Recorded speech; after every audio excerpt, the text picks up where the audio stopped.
All right, good morning. Appreciate everybody being here. Just want to begin by just really proud of our guys, the way they battled on Saturday, and last couple weeks, been able to see some growth. I love the way our guys have prepared the last couple weeks and starting to play complementary football, eliminating mistakes. Didn't have any penalties by our offense, no turnovers by our offense. Scored the opening drive of the game, which is a great tone setter. And then defensively getting off the field in the first drive and several drives to start the game. Finally got us a takeaway on a fumble recovery. It's taken many games to get to that. We got 2 of those for the game, counting the 3 fourth down stops. Had 5 opportunities where we consider those takeaways by our guys, by our unit. So those were huge in the game. And just feel like that secured the football on the punt returns and no penalties on special teams. Just playing all 3 phases, working together. Got some good flip the field for our punter again, pinning them down inside and making them have to punt and getting points off of that. And then obviously at the end, getting the key stop. Aaron Casey was phenomenal, as we all saw, and the big sack he got, and knock him out of field goal range, and then be able to take the ball and get some key first downs, make them, burn their timeouts and kick a field goal. It's right in that area where you try to make a decision of what you need to do. And trust in Chris, and he did a great job. So proud of our players. We just go through and try to recognize players of the game. Brendan Sorsby on offense was our offensive player of the game. Just really proud of his development. Just showed, growth, poise, toughness, made some really big throws, and still had some opportunities. I think we left some things out there offensively. Didn't play consistently in the second half to where we need to be, for sure. But he did a really good job of distributing the football and continue to grow and develop for him. Aaron Casey was the defensive player of the game, as you would expect. Just 9 tackles, 4 tackles for loss, 2 sacks, caused fumble. Just played the way I believe and I know he can, and he was very motivated. He didn't love the way he played. This past week was solid, but the week before that was not, and he's really taken some ownership of that and just taking it personal to make sure he's playing his best football. And I thought he just did a tremendous job in every way. Special teams players of the game: James Bamba and Chris Freeman. James did a great job with our punt team. It makes all the checks and the calls and getting everything right there. I thought that was excellent, and they were a big pressure team, so thought he was really huge in that. Scouts of the week: defensive scout Tootie Collins.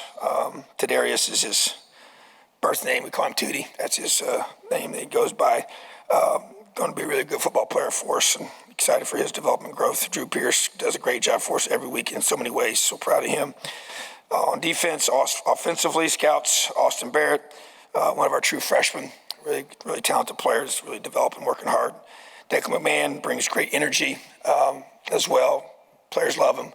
Just has great personality, works really hard, and helps us get better. And love having him on our team. And then special teams, scouts of the week: Reese Bellin and Reese Lozano. Just 2 guys that work extremely hard and consistently, giving us great looks in special teams and also in their offensive positions. So proud of our football team. Got to continue to get better. Got a great opportunity and challenge this week as we travel to Illinois. Team that's playing really good football, their best football of the season. Got a big win this past weekend, and a big physical football team.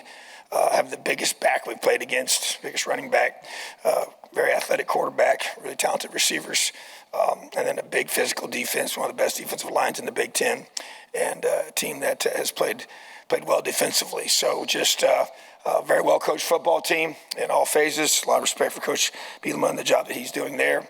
And we have to continue to develop. We got to be able to build off the momentum we have from this past weekend and just keep getting better and play our best football this coming Saturday. So, questions? Yeah, Tom, Khalil Benson didn't finish out that game. Joshua Sales played. Is Benson out? Worry about him long term, and Omar Cooper the same way. He went out early. I know you said you're relying on the reports, but just curious if either of those kind of Yeah, so long-term since those guys left the game, so don't know about either one of them at this point. We'll do our availability report. Don't expect any of them to be long-term situations.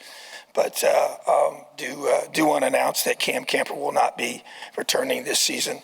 Had a procedure done over the weekend, and just to try and help him for his long term. And excited about the procedure going well, and getting him 100% healthy for the future, and be able to help him in that regard. So that's definitely one that we wanted to make sure we were clear on with his status. And so if a player is out for the rest of the season, we would say that publicly, and then if not, we use the availability report to be able to allow us to announce those injuries. Is Campers related to his previous injury, or? It's the same situation. It's just kind of a chance to really kind of get it cleaned up and help him have a really, really, really, 100% clean future.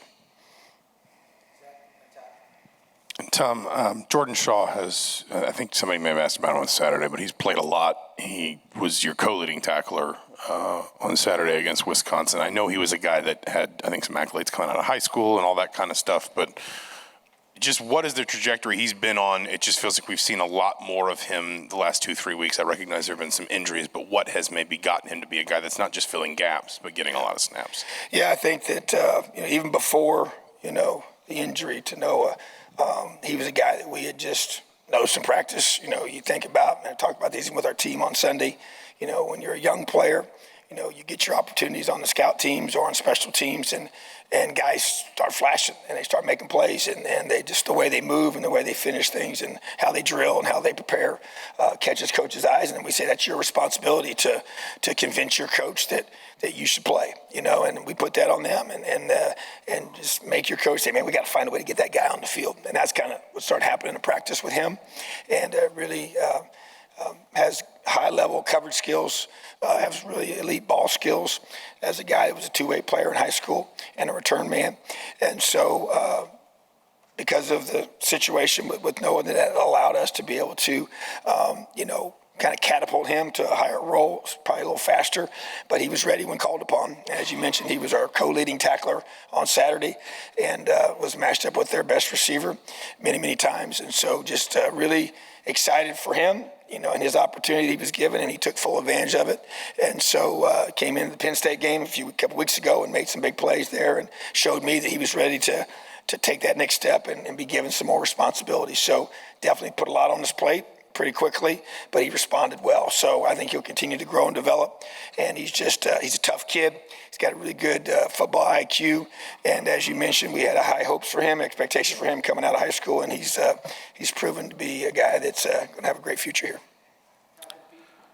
Tom, obviously with Cam out and with Omar, I guess we'll find out, but E.J. Williams' return was timely. Can you talk about how that kind of at least kept that unit from slipping off a little bit, and what his production has meant to Brendan so far? There's no question, like you said, that the timing is huge, getting him back, and because Cam really hasn't played a lot lately, and so EJ's length and speed, he's our fastest and longest receiver combination that we have, and so really excited for him. Made some big plays for us. He's a big enough guy to break tackles and can stretch the field. So going to need him to continue to elevate and continue to be a guy on the rise, which we're seeing right now from him. So really, really proud of him. And as Donovan McCauley continues to elevate his play and be a guy that we know we have to be able to count on and to step up and make plays. So EJ is a guy we had high hopes for when we brought him here, and unfortunately had the injury in week 1 that really set him back. But he just stayed positive, stayed the course, kept training and kept working,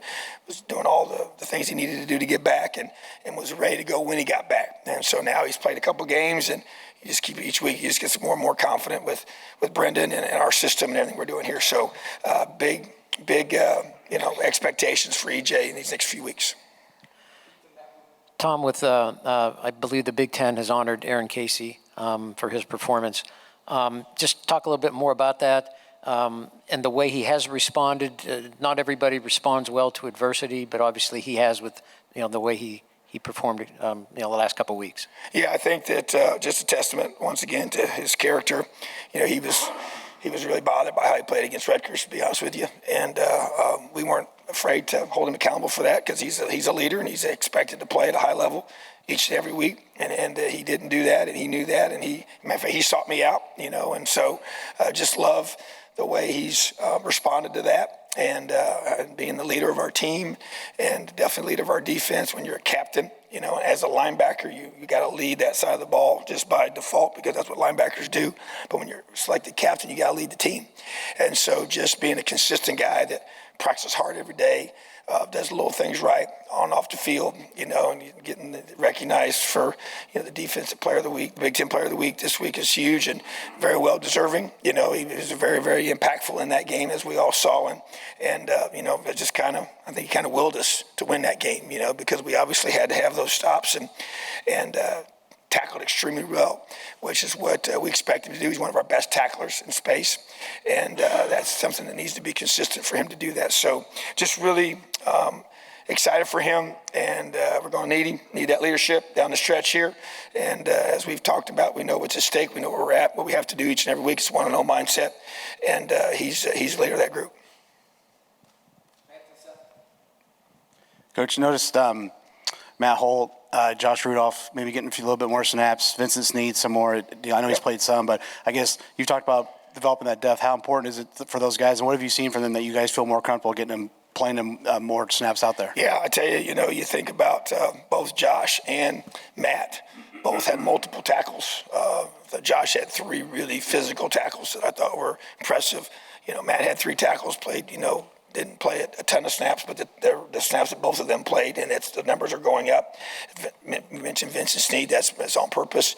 I think he's a guy that has a really, really great future for us. He's young. Those are all young guys and guys that haven't played as much, but also have, it just helps our older guys, get some rest, and also allows those younger guys to develop. So, but they've earned our trust to be able to put them in there and make plays, and so, at this stage of the season, a lot of guys are dinged up, and you got to be able to tackle big backs each and every week. We got another opportunity to do that this week, and so we're going to need, a lot of fresh bodies, and the more we can play those guys, we made a concerted effort to play more guys on the defensive line in a more smooth rotational way, and I thought that was very, very beneficial for us to finish strong in that fourth quarter, which is what we know we need to be able to do. So those are guys that we have seen positive things from, and I expect that to continue to grow.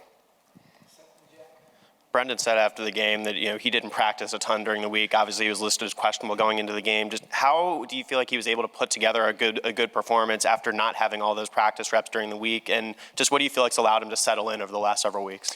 Yeah, it was a situation where we tried to modify everything to make sure that he was 100% on game day, both physically and then mentally. And so I thought he did a tremendous job of really locking in.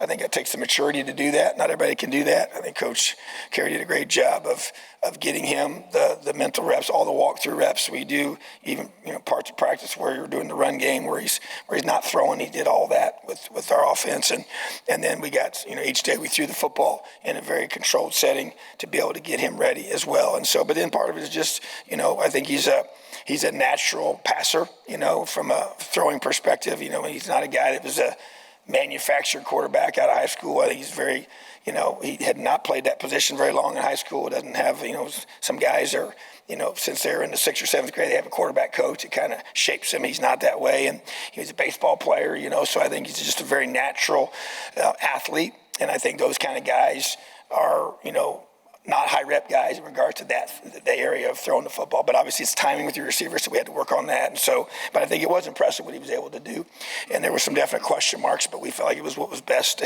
to get him ready to be able to play his best. And so, I think it's just a testament to our training staff. They did a tremendous job getting him ready to go, and then also he's a tough kid.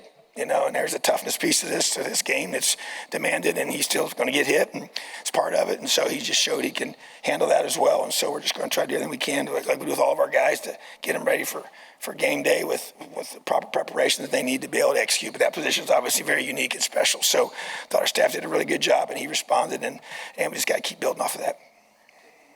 Yeah, Tom, sticking with Brendan, I guess the offense had kind of stalled there for a portion in the second half, but then in that drive leading up to Freeman's 50-yard field goal, he had the Brendan had the first down run and then the pass to McCauley. Just curious what you've seen kind of from his mentality in terms of sticking with the game, leadership traits, things like that. Yeah, it's about finishing, and we've talked about it, over and over. You want to win important games, you got to finish, and he was able to do that. Like you said, we had that lull there in the second half, which is frustrating. Got to work through that, got to get better at that, got to eliminate those issues, and we had a chance to score some more points. We got to take advantage of it, but and then we had one ball that was batted down. I think might have even allowed us to be able to not even have to even kick a field goal. We'd be able to stay on the field and run the clock out. But that happened. He was able to get some key completions, some key runs, be able to allow us to get ourselves in position for that field goal that we were able to kick. So just poise, confidence in himself.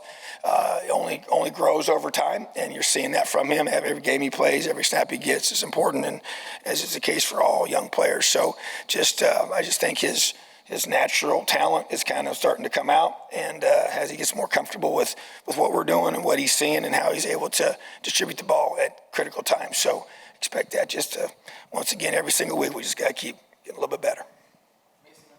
Coach, I wanted to ask about your defense. I know the linebacker play was phenomenal with Aaron Casey, but specifically with your defensive backs, seemed like they were really opportunistic, taking advantage of Wisconsin's passing offense. What did you see from them, and how can they build on that going into the last 3 games? Yeah, very, very critical. We had a lot of PBUs by our defensive backs, several tip balls up front, which we emphasized.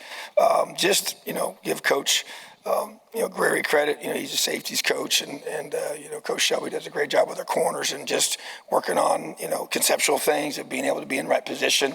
We play a variety of coverages and requires different techniques of anticipation and their eyes, whether it's based on the coverage, where they're supposed to be, and playing with that kind of discipline and just getting your hands on balls. We thought we had a couple picks that we should have had, 2 for sure that I would say we just missed opportunities there, but they were in great position to make those plays. So our coaches have done a really good job. It's got to continue, to help those guys grow in confidence. It's a group that has some young guys mixed in there and a lot of new guys, period, even if they're older per se, but they're not new, haven't been here a long time. So that communication is critical. Thought we had a couple mistakes that we were fortunate with a couple times, but at the same time, we got to keep working on that to make sure that we're doing a great job, always being in the right position to make it hard on the offense. So, but third downs, I felt like even though we held them to 14 points, both their touchdowns came on third downs, which is really frustrating to me. We should have got off the field. I felt on both of those, but we didn't. And they executed and we did not. So, but at the same time, it's a group that needs to step up, and they have. And I thought they did a really good job for us, and it's going to be demanded again this week, And so, but just proud of our secondary, and just expecting once again it be another group that just keeps getting a little bit better, which we call being on the rise. Tom, what happened in the second half with the offensive line? Because they just didn't seem to be able to block like they did in the first half. And what was the problem? Was it something Wisconsin did, or was it problems on your own offensive line? Yeah, so just as we go back and watch it on film, we lost some one-on-ones. We had a mistake up front on one of the pressures, which really hurt us in a critical situation where we felt like we had a chance to get a big first down and did not, and you have to punt. Obviously kills momentum at that point. Just felt like that, when Khalil went down, I think that hurt us too. He's one of our better players, and so obviously Josh has a chance to come in there and play, and that's just most he's played in a while. And so need him to elevate and continue to get better and work through all that. But at the same time, I think we have to, they made some adjustments and did some things that we got to be able to have answers for, And so they have a good front seven. We knew that going in, and a physical football team that makes running the ball really, really hard. And I just feel like we need to do a better job of just, adapting to that and taking the things that they give us. And we got to be able to, if they're overloading the box, we got to be able to throw the football effectively and get that pressure off and be able to continue to be aggressive and put the pressure on them vertically and on the perimeter. So just felt like we didn't play as well. We didn't execute as well up front. Had some mistakes with our guys, and like I said, lost some one-on-one battles and got to get better. They've made a lot of progress, done a lot of good things, but and that part of the game, we needed them to step up, and that will be continuing area of focus for us as we go into this week. We play another really, really talented front that makes it hard on offenses. So, but as is all the case for all of our guys, we just got to continue to evaluate, make corrections, and keep getting better. with Cam and Noah out, you've lost a few really good leaders. I guess so. Like on that topic of leadership structure within the team, have you seen anybody else kind of step up with them out? Yeah, Lewis Moore, I would say, is one that sticks out to me in terms of the secondary with Noah's injury, and which is huge because if you're playing the safety position, you're involved in so much communication back there. So that's leadership on the field, and then also just on the sideline in the huddle when we come off to the side, during timeouts and those periods of time when you need guys to be saying the right things and more importantly in the locker room, throughout the week and just the little things that you do and the way you approach your study habits. So Lewis to me is a guy that really stands out to me and needs to continue to do that. And I think just, from an offensive perspective, I think our quarterbacks, I think Brendan has really elevated his leadership and Taven as a guy in his practice habits and the way he's prepared, and he was fully ready to go no matter what. And Dexter is another guy that's just works his tail off and he's ready to go if need be. And so, but I think the quarterbacks to me have elevated their leadership. I know Coach Carey's made that a major emphasis. They're both, Taven and Brendan are both young, but at the same time, you got to have that position demands it. And I've seen that grow without question, especially during the games. And I think Brendan has a real good knack and understanding for what needs to be said in those moments to his teammates, and kind of has a good calming presence for everybody out there. And that's strong leadership as well. So that needs to continue to grow, and that's what you expect from a young guy. And I think that's where, with those two guys now being out, that the other guys around them can begin to elevate that. Forgive me, there's no way to ask this except kind of bluntly. Things moved really fast between you guys and Brendan in terms of, filling that spot with the QB in class. I think between like the offer and his commitment was maybe less than a week. What did you see that just in even maybe a short space of time, looking at his film, that you thought there's the tools there that we like, let's offer him, let's get him on a visit, let's see if we can't get him in? And how much did that match, or maybe it didn't, when he got to campus and you got eyes on him in a much more sort of hands-on way, the tools he brought as a quarterback? Yeah, I think, and you're exactly right. It was a very fast turnaround based on the circumstances. And so first thing that stuck out to me was his athleticism on film. So first step you do when you find somebody you want to evaluate, you see him on film, and he was a guy that was making plays with his legs. You could see the natural arm talent was there. And you say, okay, is this guy really as big as he's listed as? So then, Coach Bell went and watched him in person, watched him throw, and was able to make that evaluation. Hey, this guy's got something to him from just a natural ball release. Like I said, he was a baseball player, a very good baseball player. I love that. I love multi-sport guys. I think it just matters. I don't really care what sport it is, but to be able to play other sports at a high level shows, just the competitive greatness that you have to have, and also just the coordination of a quarterback and being able to be smooth and natural. And I think, basketball and baseball are kind of two good things that quarterbacks, sports that they can play, that really kind of resonate with me. And so for that position, and then just to be able to be a guy that had some grit and toughness to him on film. Then you get to know the person. You get him on the phone initially, and you talk to him and his family, and just kind of get to know them, and just say, okay, this guy, I feel with us. You talk to the coaches there, you talk to people that are that are with him every single day, and it was a quick process without question. But we felt good about who we thought he was as a person, and the skill set, big frame. He's 230 pounds right now, and 6'3", and he's a guy that just didn't have a lot of film. He really didn't. Like I said this before, he got hurt his senior year, and so I think that that gave us a chance to kind of maybe get in on a guy that wasn't being as highly recruited as probably should have been. And so, got that process rolling and got him here on campus with his family, and they loved it here, and we really felt like everything we saw. And then you get him here, and you know what? He's just kind of proven to be a guy that we think has got a tremendous future, and so saw last year on the scout team, where you're just kind of just playing, just follow the card, tell wherever they tell you to throw. You could see the natural arm talent there in those settings, and but once again, those weren't really true games, and so you didn't know all that stuff yet. So, but those are just the things that we saw out of him, which is why we offered him here, and he came here with us, and I'm glad he's here. Awesome. Have a great day, Elio.